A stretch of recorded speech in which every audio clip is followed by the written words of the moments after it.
માંડવી પાલિકામાં 36 બેઠકો ઉપર દબદબો ભાજપનો। ભાજપના પ્રદેશ મહામંત્રી અનિરુદ્ધ દવેનો દબદબો છે। કચ્છની માંડવી પાલિકામાં કોંગ્રેસનો સફાયો કરી દેવામાં આવ્યો છે। માંડવી પાલિકામાં 36 બેઠકો પર ભાજપનો ભવ્ય વિજય થયો છે। કચ્છની માંડવી પાલિકા કે જ્યાં 36 બેઠકો છે અને 36 માંથી 36 બેઠકો પર ભારતીય જનતા પાર્ટીનો વિજય થયો છે। પ્રદેશ મહામંત્રી અનિરુદ્ધ દવે જે છે તે ત્યાં એ પોતાનો ગઢ જે છે એ ગઢ તેઓએ સાચવ્યો છે। અને જ્યારે અમારા સંવાદદાતા ભરતસિંહ સાથે અનિરુદ્ધ દવેની વાતચીતમાં શું એ તેમને મોટો દાવો કર્યો તો આ જીત બાદ સાંભળો। સ્થાનિક સ્વરાજ્યની ચૂંટણીના પરિણામો સામે આવી ચૂક્યા છે। ગુજરાતની સાથે કચ્છમાં પણ ભાજપનો ભગવો લહેરાયો છે। પ્રદેશના ભાજપ મહામંત્રી અનિરુદ્ધભાઈ દવે આપણી સાથે જોડાયા છે। સીધી વાત કરીશું। અનિરુદ્ધભાઈ, ખાસ કરીને જેમ તમે કહ્યું, નારાયણ સરોવરથી આડેસર સુધી ભાજપનો ભગવો લહેરાયો છે। સમગ્ર ગુજરાતની અંદર હાલ તો ભાજપ તરફી વલણ જોવા મળી રહ્યું છે, ભાજપનો વિજય થતો જોવા મળી રહ્યો છે। આપની પ્રથમ પ્રતિક્રિયા? સાંજ સુધીની અંદર સમગ્ર ગુજરાતની જનતાના આશીર્વાદ રૂપી ખોબલે ખોબલા મત એ વિકાસની રાજનીતિને, માનનીય મોદી સાહેબના પરિશ્રમને, ગુજરાતના મુખ્યમંત્રી શ્રી ભૂપેન્દ્રભાઈ પટેલ સાહેબની ડબલ એન્જિનની સરકારને મળવાના છે। તમે જે કહ્યું નારાયણ સરોવરથી આડેસર, તો કચ્છ જિલ્લાની 2 તાલુકા પંચાયત, લખપત તાલુકા પંચાયત અને અબડાસા તાલુકા પંચાયત અગાઉ કોંગ્રેસ પાસે હતી। એને કચ્છ જિલ્લાએ ભારતીય જનતા પાર્ટીના કાર્યકર્તાઓએ એ આંચકી લીધેલી છે। અને માંડવી મારા મત વિસ્તારની નગરપાલિકાએ તો ક્લીન સ્વીપ કોંગ્રેસ મુક્ત માંડવી કરી અને 36માંથી 36 સીટ ભારતીય જનતા પાર્ટીને અર્પણ કરેલી છે। આ બતાવે છે કે લોકોનો પ્રેમ, દરેક ચૂંટણી કોઈને કોઈ ટેસ્ટ કરતી હોય છે, દરેક ચૂંટણીમાં જનમત પરખાતો હોય છે, દરેક ચૂંટણી છે એ ક્યાંય ને ક્યાંય શીખવતી પણ હોય છે।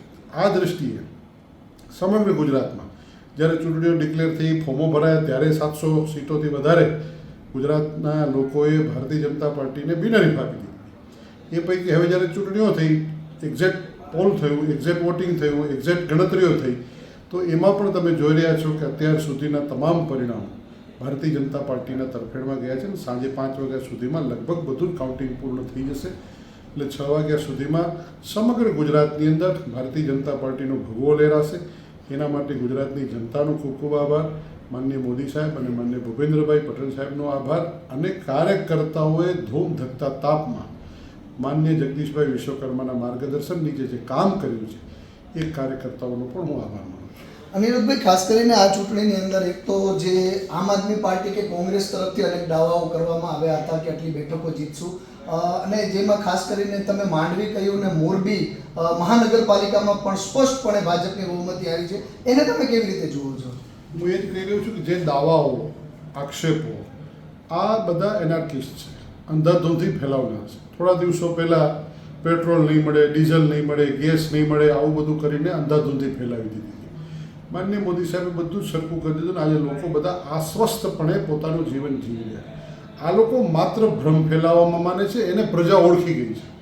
પ્રજા ઓળખી ગઈ છે એટલે જ પ્રજાએ એમને જાકારો આપ્યો છે। એ લોકો વિકાસની રાજનીતિને સમજતા નથી। એ માત્ર દાવાઓ કરવામાં, માત્ર ક્યાંય ને ક્યાંય રીતે નકારાત્મકતાને સાથે રાખીને નકારાત્મક પ્રચારો કરવામાં, એ નકારાત્મક પ્રચારો લોકોને ગમતા નથી। પ્રજાને સકારાત્મક રીતે કોણ કામ કરે છે એની ઓળખ છે। માટે માંડવીની પ્રજાએ અને મારા સૌરાષ્ટ્રના ઝોનના મોરબીની પ્રજાએ ક્લીન સ્વીપ ભારતીય જનતા પાર્ટીને આશીર્વાદ આપ્યા છે। ચોક્કસથી આ હતા પ્રદેશ ભાજપા મહામંત્રી અનિરુદ્ધ દવે, જેમનું કહેવું છે કે પ્રજાએ જે નકારાત્મક વિચારધારા હતી તેને જાકારો આપીને નરેન્દ્ર મોદી સાહેબના વિકાસની જે વાત છે તેને સાકાર કરવા માટે ભાજપને ક્વીનશીપ આપ્યું છે અને ચોતરફ ભાજપનો ભગવો લહેરાયો છે। Bharatsinh Chauhan, news room, Kutch. વિનોદભાઈ, આજરોજ જે પરિણામો સામે આવી રહ્યા છે, ખાસ કરીને કચ્છમાં ચોતરફ ભાજપનો ભગવો લહેરાયો છે, શું કહેશો?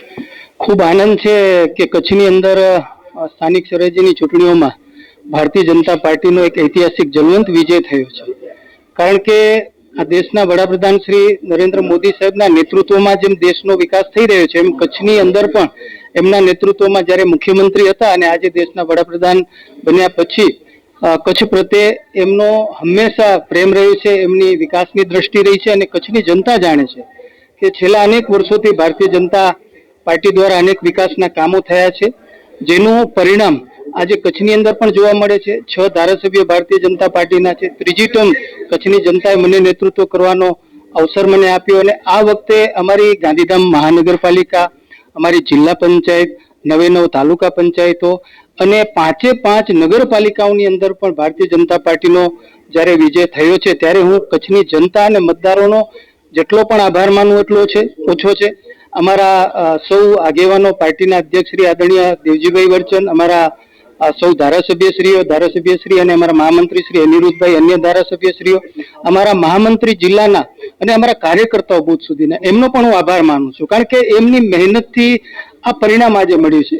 રાજ્યના મુખ્યમંત્રી શ્રી ભૂપેન્દ્રભાઈ પટેલ સાહેબનું સતત માર્ગદર્શન મળ્યું, અમારા પ્રદેશ અધ્યક્ષ શ્રી વિશ્વકર્મા સાહેબનું માર્ગદર્શન મળ્યું, ગૃહમંત્રી શ્રી અમિતભાઈ શાહ સાહેબનું માર્ગદર્શન મળ્યું અને આદરણીય શ્રી મોદી સાહેબની લોકપ્રિયતાના કારણે આજે કચ્છની અંદર પણ આ ભારતીય જનતા પાર્ટીને એક જલવંત એક વિજય થયો છે અને પરિણામ મળ્યું છે. વિનોદભાઈ, એક અંતિમ પ્રશ્ન, ખાસ કરીને તમારા મતક્ષેત્ર એટલે કે કચ્છ અને મોરબી, માંડવી અને મોરબી નગરપાલિકામાં સંપૂર્ણપણે કોંગ્રેસ અને આપનો સફાયો થયો છે, ભાજપનો ભગવો લહેરાય છે, શું કહેશો? હા, બિલકુલ.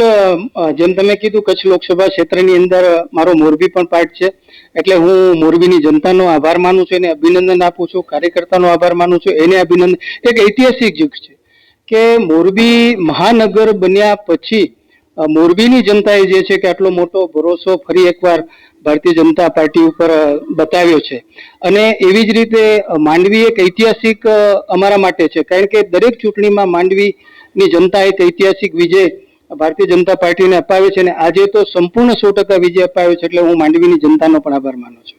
આ જ પ્રકારની તમામ અપડેટ જોવા માટે ન્યૂઝરૂમ ગુજરાતને લાઇક, શેર અને સબસ્ક્રાઇબ કરવાનું ભૂલતા નહીં.